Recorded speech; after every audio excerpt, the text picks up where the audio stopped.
अस्सलाम वालेकुम जी। Child abuse जो कि हमारी सोसाइटी में सबसे ज़्यादा डिस्कस किया जाने वाला टॉपिक होना चाहिए, लेकिन इसके बारे में ज़्यादा बात नहीं की जाती। इस टॉपिक की डेप्थ में जाने से पहले मैं आप लोगों को बताना चाहूँगा कि चाइल्ड अब्यूज़ बेसिकली कहते किसको हैं। अब्यूज़ का जब नाम आता है तो हमें ये लगता है कि शायद ये गाली को कहते हैं, लेकिन इसका लफ्ज़ी मायने गाली नहीं है। इसका लफ्ज़ी मायने है किसी भी किस्म की बदसलूकी करना, चाहे वो जिस्मानी हो या ज़ुबानी हो। चाइल्ड अब्यूज़ मुख्तलिफ फॉर्म्स में होता है। ये फिजिकल, इमोशनल, साइकोलॉजिकल और सेक्सुअल फॉर्म में हो सकता है, जो कि हमारी सोसाइटी में बहुत कॉमन है, लेकिन मेजॉरिटी ऑफ द केसेस को रिपोर्ट नहीं किया जाता बहुत सारी वजूहात की वजह से, जिसमें सबसे बड़ी वजह है पेरेंट्स की गफलत। US department of health and human services की एक रिपोर्ट के मुताबिक तकरीबन 5 लाख बच्चे चाइल्ड अब्यूज या गफलत का शिकार हुए हैं, जिसमें से हर साल 2000 बच्चे तो वैसे ही मौत का शिकार हो जाते हैं। और ये नंबर भी जरूरी नहीं कि सच हो, क्योंकि मेजॉरिटी ऑफ द केसेस, जैसे कि मैंने आपको पहले बताया है, कि रिपोर्ट ही नहीं होते। और उसके पीछे सबसे बड़ी वजह है कि पेरेंट्स को किसी किस्म की शर्म आ रही होती है या उनकी गैरत का मामला होता है। शायद आपके दिमाग में ये सवाल हो कि बदसलूकी कहते किसको है, या कौन सा ऐसा काम है जो बच्चे को इतना ज्यादा हर्ट कर सकता है। Child abuse prevention and treatment act के मुताबिक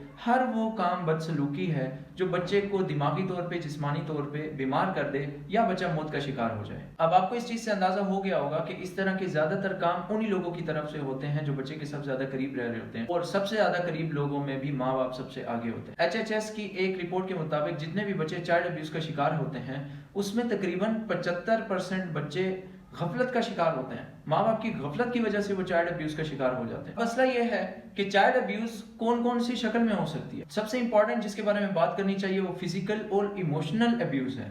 आप फिजिकली बच्चे के खाने पीने का, उसकी ग्रोथ का ख्याल नहीं रखते, या इमोशनली आप उसको प्रॉपर अटेंशन और मोहब्बत नहीं देते, उसको सिक्योर फील नहीं करवाते, उसको वक्त नहीं देते, तो बच्चा इस चीज को फील करता है कि शायद मेरे आसपास ऐसा कोई नहीं है जो मुझसे प्यार करता हो। और वाकई बच्चा इस चीज को क्वेश्चन करता है अंदर ही अंदर, चाहे वो आपसे पूछे या ना पूछे। कई बच्चों के बारे में तो मैंने माँ बाप को खुद कहते हुए सुना है, ये खामोश है, बात नहीं करता या बात नहीं करती, पता नहीं इसके दिमाग को क्या हो गया है, ये हर वक्त चिड़चिड़ा रहता है, ये चिड़चिड़ी रहती है। आप खुद एडमिट कर रहे हैं कि आपके बच्चे के साथ कोई साइकोलॉजिकल इशू है, और आप उसको अपनी प्रॉब्लम के तौर पे, दूसरों को शिकायत के तौर पे बता रहे हैं। तो मेरा ख्याल से कि आपका बच्चा कभी आपको नहीं बताने वाला कि मेरे साथ सीरियस इशू है। जब आप ही बच्चे की इस प्रॉब्लम को शिकायत के तौर पे दूसरे लोगों के सामने बोलकर उसको और ज्यादा डिग्रेड करेंगे, तो बच्चा आपको कैसे बताएगा, और आपको कैसे पता चलेगा कि आपका बच्चा इमोशनल अब्यूज का शिकार हो रहा है, और ये एक ऐसी प्रॉब्लम है जो उसके साथ उसकी मौत तक भी रह सकती है, या शायद उसको वक्त से पहले मार भी सकती है। उसके अलावा मेडिकल अब्यूज, जो कि बहुत ही इंपॉर्टेंट चीज है पेरेंट्स को पता होना,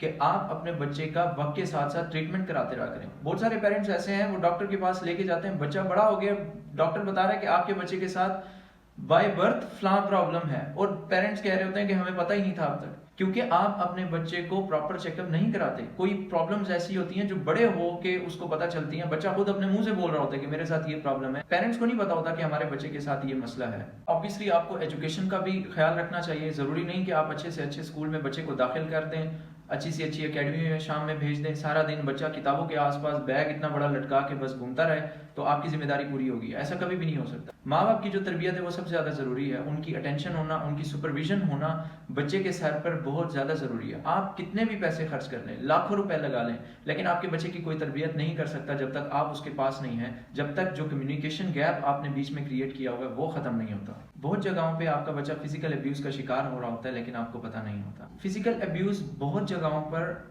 बहुत नॉर्मल समझी जाती है, जैसे टीचर्स की तरफ से मारना, माँ बाप की तरफ से मारना, और ये हमारी सोसाइटी में बहुत नॉर्मल भी है कि अगर माँ बाप बहुत जोर जोर से बच्चे को मार रहे हैं और उस पर सख्ती कर रहे हैं, तो उनको लग रहा है कि हम शायद बच्चे की तरबियत करें। लेकिन जब आप प्रॉपर रीजंस के साथ अपने बच्चे को बताओगे कि बेटा ये वजह है, हम इस वजह से आपको रोक रहे हैं, तो बच्चा एक बार नहीं, दूसरी बार नहीं, तो तीसरी बार उस चीज से रुक जाएगा। मारने से तो वो आपके डर की वजह से रुक जाएगा, लेकिन उसके दिल में सिर्फ और सिर्फ आपका डर होगा और कुछ नहीं। वो काम करने की चाह उसके अंदर ही अंदर और बढ़ जाएगी। उसके बाद जो बहुत ही इंपॉर्टेंट चीज है वो है सेक्सुअल अब्यूज। आपको नहीं पता कि आपके बच्चे को कौन कहाँ सेक्सुअली अब्यूज कर रहा है, और आपको नहीं पता कि उसके आसपास के लोग ही उसको सेक्सुअली अब्यूज कर रहे हैं। तो इस चीज को फिगर आउट करना आपका काम, जिसमें आपके बच्चे का सबसे ज्यादा पोर्नोग्राफी से दूर रहना बहुत जरूरी है, जो कि आजकल हर बच्चे की एक्सेस में है।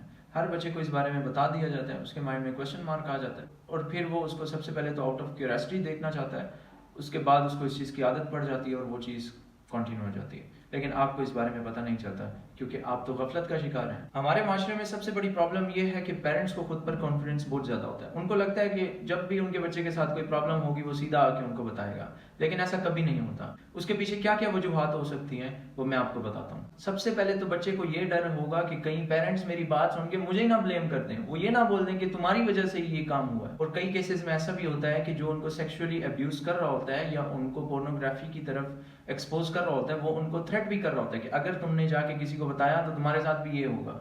और एक केस सरप्राइजिंगली ऐसा भी हो सकता है कि आपका बच्चा एक्चुअली अब्यूजर को ही हर्ट नहीं करना चाहता, जिसकी वजह से वो आपको नहीं बताएगा। क्यों नहीं हर्ट करना चाहता? सबसे पहले तो ये हो सकता है कि अब्यूजर उसके बहुत ही क्लोज रिलेटिव्स में से है या बहुत ही करीबी लोगों में से एक है, या फिर एक और वजह भी हो सकती है कि बच्चा खानदान में होने वाली लड़ाई को अवॉइड करना चाहता है। एक वजह यह भी है कि बच्चे को ये लग रहा होता है कि अगर मैं अपने पेरेंट्स को बता भी दूं ना, कोई फायदा नहीं, उन्होंने मेरा यकीन वैसे ही नहीं करना। तो बच्चे को आप पर कॉन्फिडेंस ही नहीं होता। वो ये सोच रहा होता है कि मेरे पेरेंट्स मुझ पर यकीन ही नहीं करेंगे तो क्या फायदा, मैं अपने आप को भी खराब करूं, उन्होंने उल्टा मुझे ब्लेम करना है, मुझे ही वजह बतानी है, तो मैं उनको बताऊं ही ना।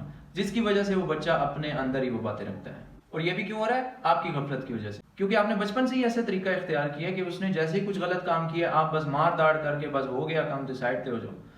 तो अगर इस तरह का तरीकेकार होगा तो बच्चा तो आपसे डरेगा, वो आपके सामने क्यों आके बात बताएगा, वो गली में जाके किसी को बता देगा और उससे और ज्यादा प्रॉब्लम्स उसके लिए क्रिएट हो जाएंगी। लेकिन आपके सामने आपका बच्चा आके बात नहीं करेगा। इसलिए अपने ऊपर जो आपको कॉन्फिडेंस है इसको खत्म करें और अपने बच्चे के साथ कम्युनिकेशन गैप जो है उसको खत्म करें।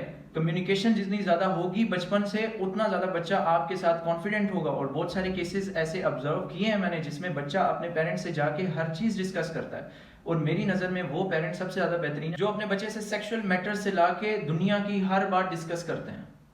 और ऐसे ही बच्चे बाहर सोसाइटी में स्ट्रांग भी फील करते हैं, they feel confident and strong. अब अगर आपके जहन में ये सवाल आ रहा है कि आप कैसे जज करेंगे कि आपका बच्चा किसी किस्म की अब्यूज का शिकार है या नहीं है, तो उसके लिए मेरी तरफ से आप सुन लें कि कोई साइन आपके सामने नहीं आ सकता। हाँ, बट एक साइन फिर भी होगा कि आप अपने बच्चे की मेंटल सिचुएशन को जज करते रहा करें। जैसे ही उसमें चेंज आए आप अपने बच्चे से बात करें, उसको एतमाद में लें। हो सकता है अगर उसके साथ कुछ बुरा हुआ हो तो वो आपके साथ शेयर कर ले। वैसे तो जो आपका किरदार बचपन से रहा है वो आपसे डरेगा, वो आपसे बात नहीं करेगा। अगर मैं स्पेसिफिकली सिर्फ पाकिस्तान की बात करूं तो पिछले 6 महीनों में 862 सेक्सुअल अब्यूज के केसेस सामने आए हैं। उसके अलावा 668 केसेस एब्डक्शन के आए हैं। ये मैं आपको डॉन की रिपोर्ट्स के मुताबिक बता रहा हूँ। 18 cases child marriages. Interestingly 48 child abuse cases ऐसे सामने आए हैं जिसमें बच्चा सेक्सुअल अब्यूज का शिकार हुआ है और उसके बाद खुद पोर्नोग्राफी की उसको आदत पड़ गई। और लड़कियों के माँ बाप ये भी सुन लें कि ये जितने भी केसेस मैंने आपको बताए हैं पिछले 6 महीनों के, इनमें 59% जो हैं वो लड़कियां हैं। तो अपने बच्चों का बहुत ज़्यादा ख्याल रखें। इसका वाहिद हल ये है कि जो कम्युनिकेशन गैप आ गया आपके और आपके बच्चे के बीच में, उसको काइंडली ख़त्म करें। अपने बच्चे से बात करने की कोशिश करें, उसकी काउंसलिंग किया करें। अगर आप बचपन से ही हर चीज़ को क्वेश्चन करोगे कि बेटा किधर जा रहे हो, किसके साथ खेल रहे हो, किससे बात कर रहे हो, तो जब वो बच्चा बड़ा हो जाएगा या बड़ी हो जाएगी तब आप पूछोगे तो उसको ये बात अजीब नहीं लगेगी। जब बच्चा मैट्रिक में पहुंच गया तब आप जाके उस पर सख्ती करना स्टार्ट करते हो तो बच्चा आपकी कभी नहीं सुनने वाला, तो आपको दुश्मन ही समझेगा। तो अगर आप अपने बच्चे को कंट्रोल करना चाहते हैं या उसको सही रास्ते पर लाना चाहते हैं तो उसको बचपन से ही उसके लिए ट्रेन करें। जब बच्चा जवान हो जाए तो फिर आपका इस मामले में बोलने का कोई तुक नहीं बनता। आई होप कि मेरी ये वीडियो बहुत सारे लोगों के काम आएगी और बहुत सारे बच्चों के काम आएगी और बहुत सारे पेरेंट्स इस चीज़ से कुछ ना कुछ गाइडेंस लेंगे और उन लोगों तक भी पहुंचाएंगे जिनको शायद ये वीडियो देखने की ज़रूरत है। Thank you so much. अल्लाह हाफिज़।